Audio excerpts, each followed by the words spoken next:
रामराम मंडळी, नमस्कार. तर तुम्ही बघताय आज काय विशेष. आज आपण बनवत आहोत स्वीटकॉर्न चाट.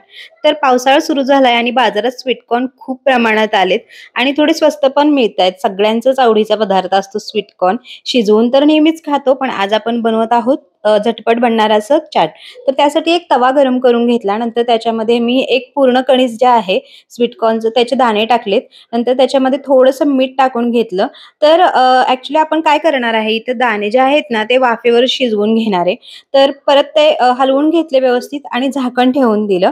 नंतर एक 5 मिनिटं वाट बघायची. परत एकदा काढायचं झाकण. परत एकदा हलवून घ्यायचे व्यवस्थित दाणे. थोडंसं पाणी सुटलेलं दिसून येईल तुम्हाला आणि परत एकदा वाफ काढायची. ही प्रोसेस एक 2 ते 3 वेळा रिपीट करावी लागते. नंतर चेक करायचं दाणे शिजले असतील तर एका बाउलमध्ये आपण आता ते शिजलेले जे दाणे आहेत ते सगळे काढून घेणार आहे. तर इथे मी एक काचेचा बाउल घेतला. त्याच्यामध्ये हे सगळे स्वीटकॉर्नचे दाणे जे आहेत ते काढून घेतीये. नंतर त्याच्यामध्ये आपल्याला टाकायचा आहे बारीक चिरलेला टोमॅटो, बारीक चिरलेला कांदा आणि कोथिंबीर. तर मी इथे एक टोमॅटो, एक छोटा कांदा आणि थोडीशी कोथिंबीर चिरून घेतली आहे. तर ती मी इथं ॲड करणार आहे. जर लहान मुलांसाठी बनवत असाल तर तुम्ही मिरची नका टाकू. तुम्ही चाट मसाला वगैरे टाकून त्यांना देऊ शकता. पण मोठ्या माणसांसाठी असेल तर आवडीनुसार तुम्ही लाल तिखट किंवा मिरची पण वापरू शकता.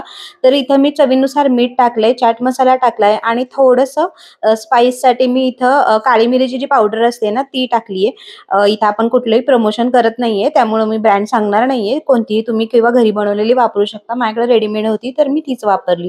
नंतर थोडंसं एक लिंबू अर्धा घेतला आणि त्याला पण पिळून त्याच्यामध्ये ॲड केलं. नंतर त्या मिक्स केलं व्यवस्थित सगळं आणि मस्त असं आपलं चॅट जे आहे ना स्वीटकॉर्नचं ते रेडी आहे. तर या पद्धतीने नक्की बनवून खा आणि चॅनलला सबस्क्राईब करायला विसरू नका. धन्यवाद.